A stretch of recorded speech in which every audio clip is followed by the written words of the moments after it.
Greetings fellow makers, designers and enthusiasts alike. Welcome to the shop. Today I'm going to be taking you through a coffee table build where I put my DIY router sled to work. The material I've chosen to use is this dead rotten Blackwood that I harvested. Is it going to work out or am I barking up the wrong tree?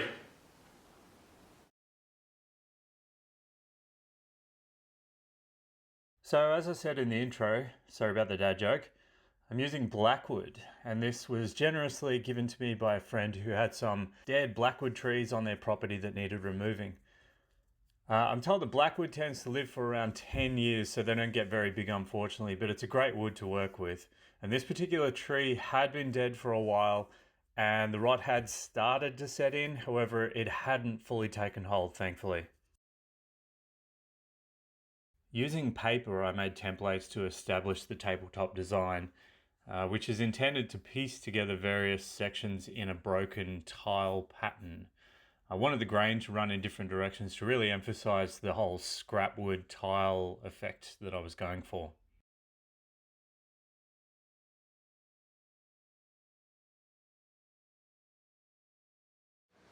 Each of the Blackwood sections needed to be flattened as there had been quite a lot of movement between when I originally processed them on my bandsaw and now. Using my router sled, I planed one side of each of the sections.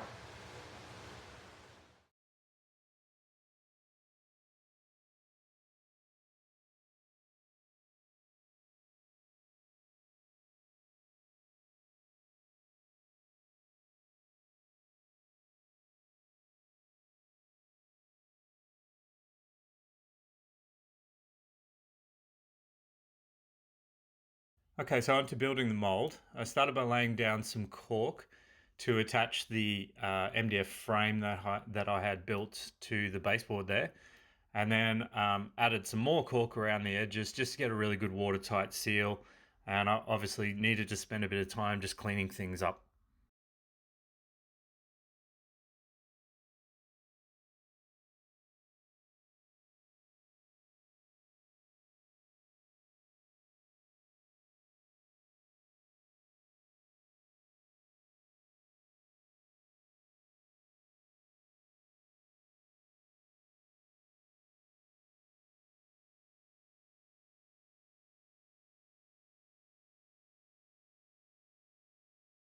I tried using a silicone spray that I had on hand as a mold release, but as you'll notice later in the video, this step was completely pointless. To prep each of the Blackwood sections for the resin pour, I mixed up a small amount of resin and sealed the pieces on all sides. This is to prevent bubbles during the curing process, but also to help stabilize the wood.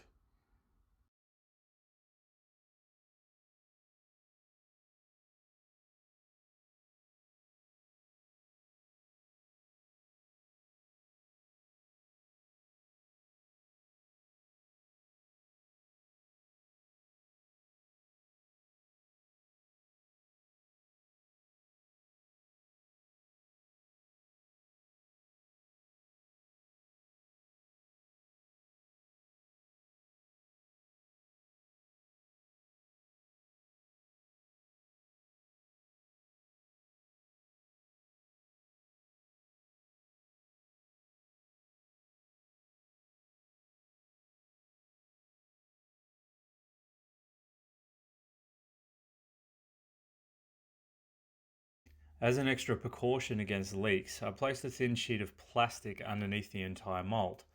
I haven't come across this type of approach before, but the thought I had was to clamp the plastic to the sides of the mold using scraps of MDF I had lying around.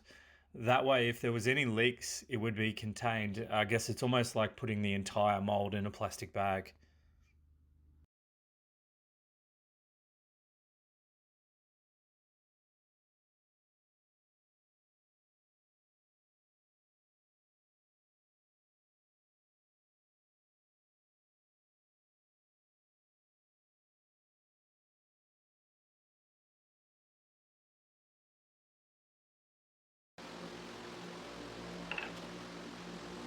When it comes to mixing the resin, I've started using painter's cups with the ratio scales printed on the sides. In the past I've measured out the resin parts by eye, but having these marked cups is extremely helpful, especially when you're dealing with ratios that are not 1-to-1. And in this case it's a 2-to-1 mix, so the cups come in very handy.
So the wood sections had been previously sealed and I let them sit for, I believe, 24 hours, which got the resin nice and sticky, but it still hadn't fully cured. And this helps with this next pour of resin get a really nice bond with the previous coat. Now you may notice something here as I'm doing this final pour, a problem that's going to need to be addressed. And yep, we got a floater.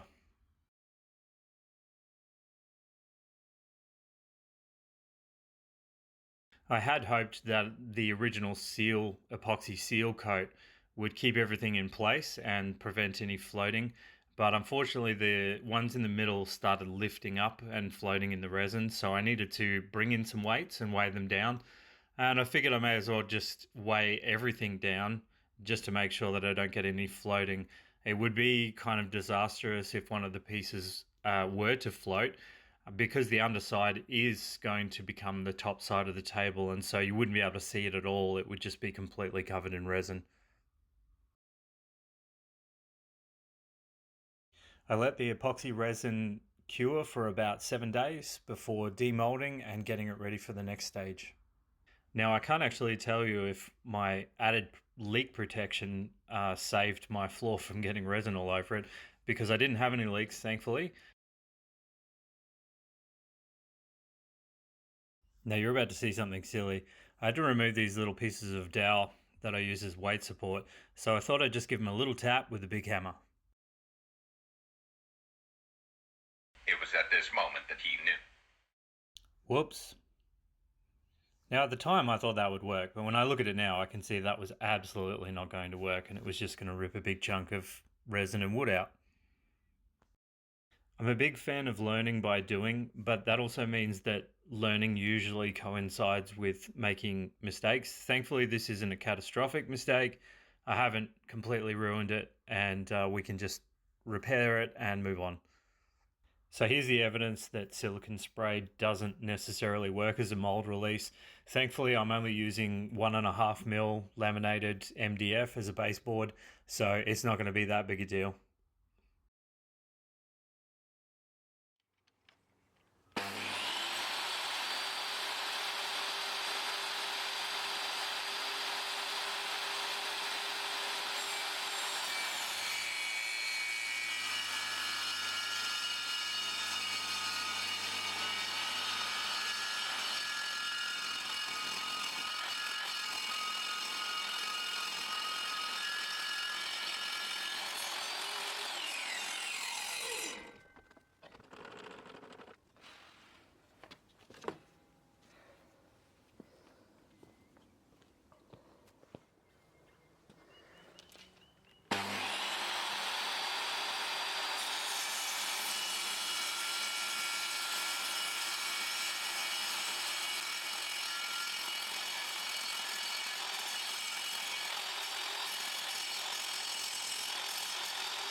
This was very satisfying, taking those top layers off with the router sled and seeing the tabletop underneath and exposing the grain.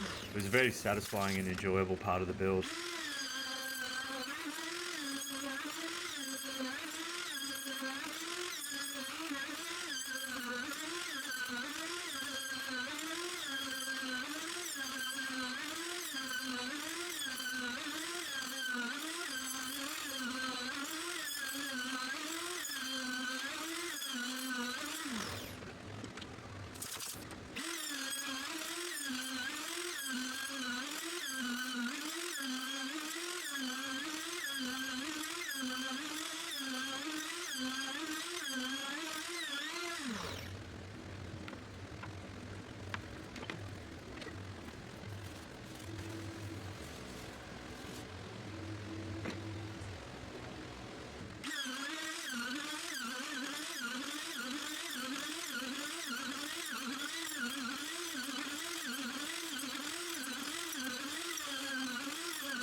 I opted for a fairly basic steel structure for the base of the coffee table.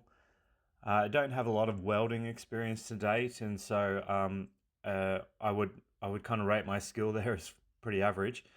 The three things I keep in mind when I'm welding in priority order is to get a good, deep, penetrating weld.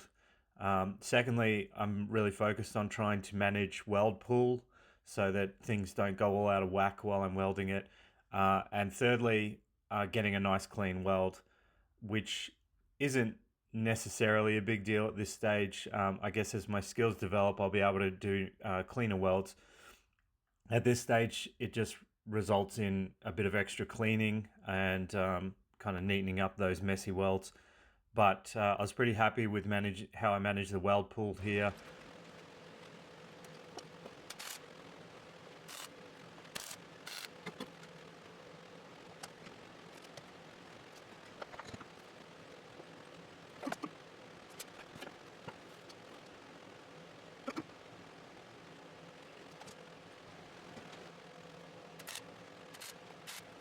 Improvising a little bit on how to just keep it all together using some cable ties there to put a bit of tension on while I'm welding.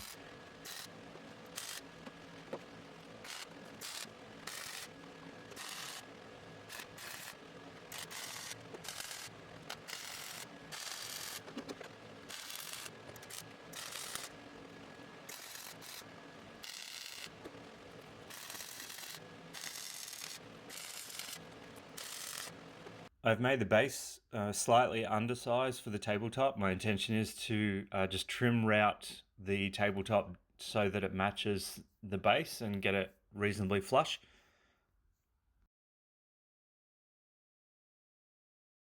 I'm using threaded inserts as fastener mounts to attach the base to the top. Threaded inserts are a little bit tricky when you're going into resin. Obviously the resin doesn't give like wood does, and so it can be a little bit tricky to get them in there and get them deep. I did have a bit of success with grinding down some of the teeth on the outside of the threaded insert where I was going into resin only, and that helped me kind of get it started and get it down in there and still get a pretty firm fit.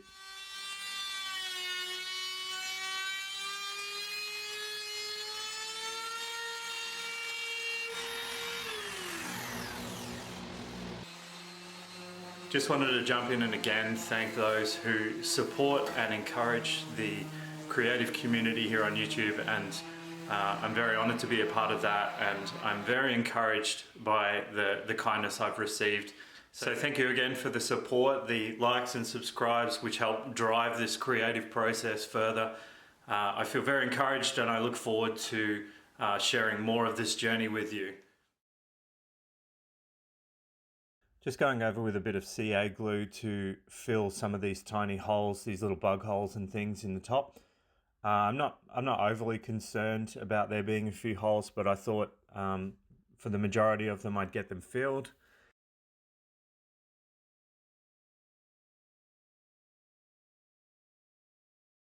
You can see when using the activator, the spray nozzle is a little broken, so it's just spitting out tons of activator, unfortunately, but it still gets the job done.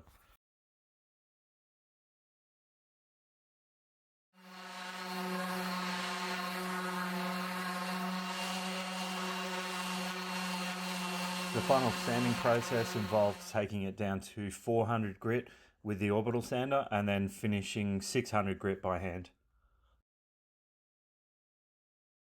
The always enjoyable process of applying the finish and seeing that final grain pop. I'm using a fine buffing oil here, which gives a pretty good, nice hard layer on top for protection, good at resisting water as well. But ultimately, it's all about making those character flaws and grain elements pop.